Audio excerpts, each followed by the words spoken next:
সাকিব আল হাসান আমাদের একজন নামি দামি ক্রিকেটার, যার জন্য আমরা গর্ববোধ করি। উনি আমি সেদিন যেদিন সে আমারে মারতে আসছিল, আমি কাউরে বলি নাই।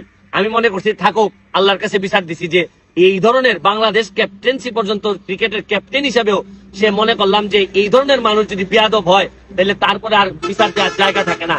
আজকে আমার মনে হয়েছে দুই এক কথা বলা দরকার। তাকে যারা ফলো করেন, তার যারা ফ্যান, তাদেরকে একটা অনুরোধ করব, তাদেরকে বলেন যে দিনে 8-10 ঘন্টা ক্রিকেটের পিছনে সময় দিয়ে ভালো ক্রিকেটার হওয়ার সাথে 1 ঘন্টা সময় দিক, যে ভালো মানুষ হোক। মানুষ না হইলে এই ধরনের মানুষের বাংলাদেশে প্রয়োজন পড়ে না।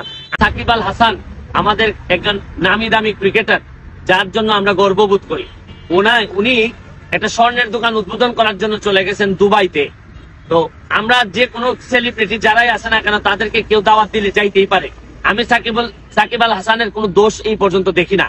কিন্তু যখন আমি জানতে পারলাম যে ডিবির পক্ষ থেকে, ডিটেকটিভ ব্রাঞ্চ বা পুলিশের পক্ষ থেকে সাকিব আল হাসানকে জানানো হয়েছিল যে আপনি যার দোকান উদ্বোধন করতে যাচ্ছেন সে একটা পুলিশ ইন্সপেক্টরের হত্যা মামলার আসামি এবং সে পলাতক অবস্থায় আছে, ইন্টারপোলের সাহায্যে আমরা তার ধরে নিয়ে আসার চেষ্টা করতেছি।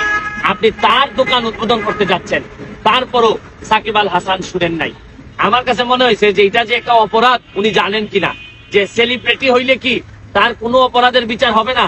আপনাদেরকে একটা জিনিস বলতে চাই, সাকিব আল হাসানের যারা ফলোয়ার আছেন তাদের প্রতি বা তার ফ্যান যারা আছেন তাদের প্রতি সম্মান রেখে একটা কথা বলতে চাই যে সাকিব আল হাসানকে আপনারা জানেন যে কিছুদিন আগে আমি একটা ভিডিও করে তারা অনুরোধ করছিলাম যে জুয়ার সাথে যেন সে সম্পৃক্ত না হয়।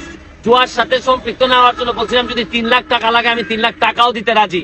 শুনেন, সাকিব আল হাসান এমন একজন মানুষ, কোন ধরনের সমালোচনা সহ্য করতে পারেন না। কিছুদিন আগে তার সাথে আমার দেখা হয়েছিল, আমি দেখি নাই। সে হঠাৎ করে আমাকে সোনারগাঁ হোটেলে বাংলাদেশ এবং ভারতের মধ্যে যে ক্রিকেট ম্যাচ ছিল ওই সময় আমারে দেখেই সে পুলিশ এবং বিসিবির কর্মকর্তাদের সামনেই আমাকে মারতে আসছিল এবং আমেরিকান কিছু লোকজন এখানে ছিল যাদের সাথে দেখা করতে আমি গেছিলাম, তাদের সামনে সে সবাইকে ইগনোর করে আমারে মারতে আসছিল। আমি কিছু বলি নাই। পুলিশরা এসে আমারে বললো যে বাদ দেন ভাই, সে সেলিব্রিটি, তার কথা বললে লাভ নাই। এবং আমিও মনে করছিলাম যে এক সেলিব্রিটি মানুষ, তার যদি কিছু অপরাধ করে আমি যদি মাইরও খাই আপনাদের কার কাছে বিচার দিব, তারপরও কোনো কথা আমি বলি নাই। কিন্তু আজকে আমার কাছে মনে হয়েছে জুয়া থেকে শুরু করে আজকে তার এই দুবাইতে উদ্বোধন করা পর্যন্ত আমার কাছে মনে হয়েছে যে বিদ্যান যদি আপনার খারাপ মানুষ হয় তাহলে পরিত্যাজ্য।